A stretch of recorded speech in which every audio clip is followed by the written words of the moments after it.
সকালবেলা ঘুম থেকে উঠলাম, উঠে দেখি জানোয়ারের মতো লাগছে, তাই চুল কাটতে চলে গেলাম। চুল কাটতে গিয়ে দেখি আমি একা না, আমার মতো জানোয়ার এদিক ওদিক চারিদিক ছড়িয়ে ভর্তি হয়ে রয়েছে। ভালো করে নিজের মুখটা জুম করে দেখলাম, না সত্যি জানোয়ারের মতো লাগছে। আবার জুম করে দেখলাম, জানোয়ারের মতনই লাগছিল। আবার জুম করে দেখলাম, না শিম্পাঞ্জির মতো লাগছে। চুল কাটা হয়ে গেল, মানুষের মতো লাগছিলাম, তাই একটু চুলে ফেরি মেরে দিয়ে নিচ্ছিলাম, স্টাইল মারছিলাম, নায়ক নায়ক নায়ক। রাস্তায় বার হলাম, বাচ্চা কাচ্চা বলে উঠলো, ছাবড়ি দাদা ছাবড়ি দাদা ছাবড়ি দাদা। এটিএমে চাবিটা ঢুকিয়ে জাঙ্গিয়াটা তো এই সরি সরি সরি স্টার্ট দিয়ে চলে গেলাম বাড়ির জন্য। যেতে যেতে পথে পূর্ণিমার সাথে সরি সরি সরি ডিম আর রুটির সাথে দেখা হয়ে গেল, তাই এই দুটোকে কিনে নিলাম। তারপর উনুনটা জেলে তোমরা কি ভাবলে রান্না করবো বলবো? না, আমার 14 গোষ্ঠী আজ না রান্না করিনি, আমি রান্না করবো। তারপরে মা নুনটা দিয়ে ডিমটা ফেটে নিল।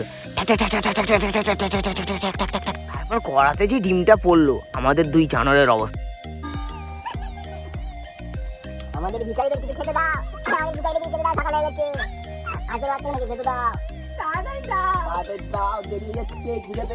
তারপর যে থালাতে খাবারটা আসলো, চুল কেটে ভেবেছিলাম মানুষ হয়ে গেছি, তারপর দেখি আমার মধ্যে জানোয়ার আবার জেগে গেছে। মুখে দিয়ে কুত্তার মতো চেবাতে লাগলাম।